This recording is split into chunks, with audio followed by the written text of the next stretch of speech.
Na huyu jamaa tangu tupigie na hii biashara hata anipigie simu. At least. Hello. Wewe tulipigia na hii biashara saa ngapi? Na saa saa ngapi? Nilikuambia lori leta 15. Basi leta 6, hakuna shida, basi leta 6.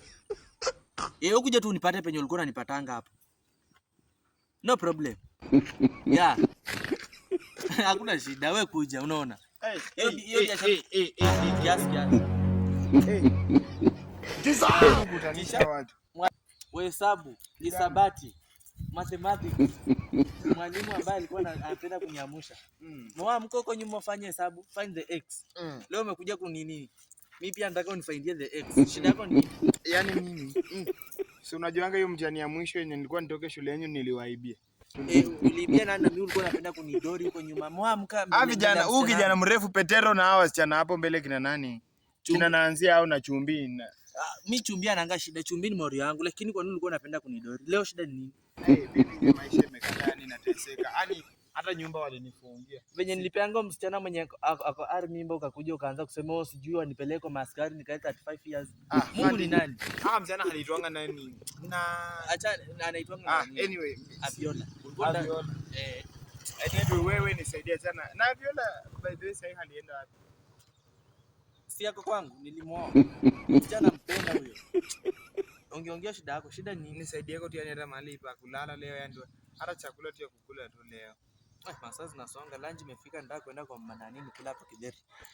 Ati nikusaidie nini? Kwani wewe hizi miaka ifanyi? Haifanyi. Hii ni manini tu. Mimi sina pesa hata pia. Ukiniona hiyo shughuli yenyewe unapiga pia, ndio mimi pia naipiga. Na Viola Simili sianga alipata kazi Marekani. Sasa wewe ulikutana na yeye wapi? Wewe shamuoa, si yako nyumbani. Na kazi ya England hiyo yenye alipata. Si yako England hata nimeongea naye mwezi jana. Yuko wako kwangu. Wacha ujinga. Kuna simu ya nani huyo kijana nitoje huyo Msudi huyo. Niliongea naye. Achana mambo ya Msudi. Unaona mimi biashara nyingine. Mimi biashara si. Mimi huyo msichana mwenye tu hapo ari mwenye kuanga ari ndio nishaoa. Na ujue hivi kama unataka pesa mimi sina pesa. Nataka kwenda kujua kwa nani kula Kideri. Sasa kama wewe unataka ungeongea.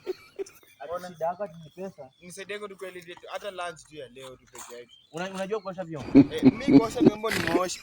Mwalimu. You know how to to wash the vyombo? The answer is yes. I stand up. Let's go. Nipata ni unaenda kuosha vyombo kwa mama nani? Mama Ana. Utashangaa. Haya. Na unataka kunibia? Mwalimu jinga. Tunanifundisha sababu. Fine